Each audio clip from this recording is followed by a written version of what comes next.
আসসালামু আলাইকুম ওয়া রাহমাতুল্লাহ। আশা করি সবাই ভালো আছেন। একটি কৃষ্ণচূড়ার বনসাই দেখতে পাচ্ছেন, যেটি অত্যন্ত চমৎকার একটি বনসাই। কমপ্লিট শেপে চলে এসেছে।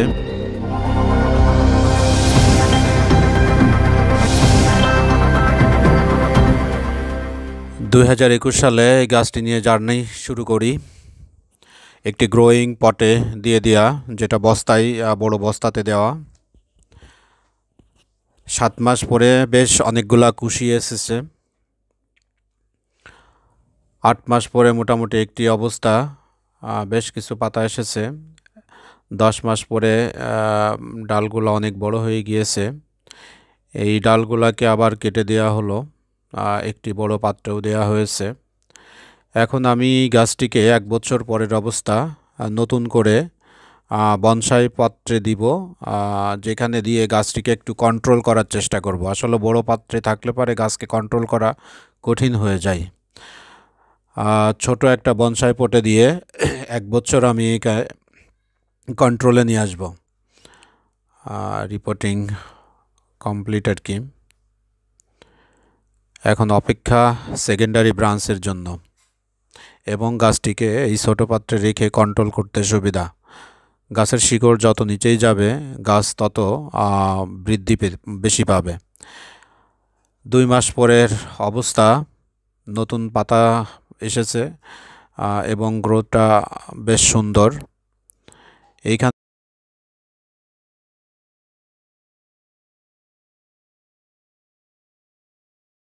থেকে আমি আবার এটাকে 1 বছর রেখে বড় পাত্রে আবার দিয়ে দিব, এবং পুনরায় হার্ড প্রুনিং করে দিব, যাতে করে সেকেন্ডারি ব্রাঞ্চ আসে।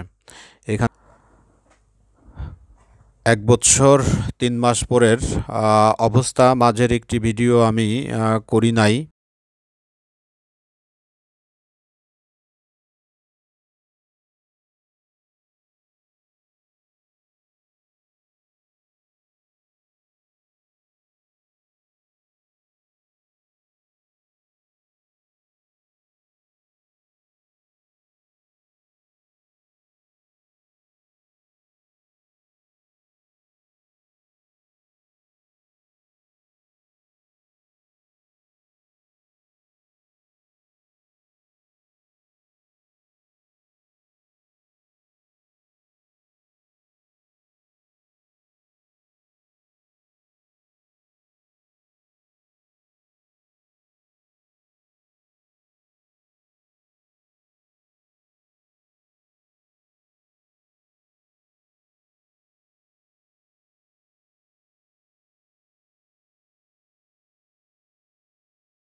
এক মাস পরেই আপনারা রেজাল্ট দেখতে পাচ্ছেন, অসংখ্য সেকেন্ডারি ব্রাঞ্চ চলে এসেছে।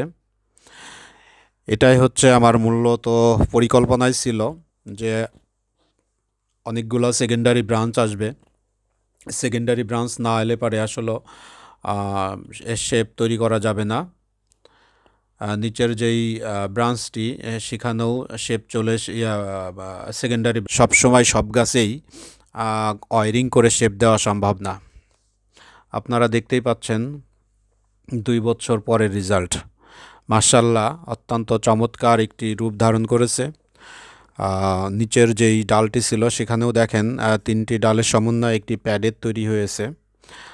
আগামী আর 2-1 বছরের মধ্যেই এটি সম্পূর্ণরূপে বনসাই পটে দেওয়ার জন্য প্রস্তুত হয়ে যাবে।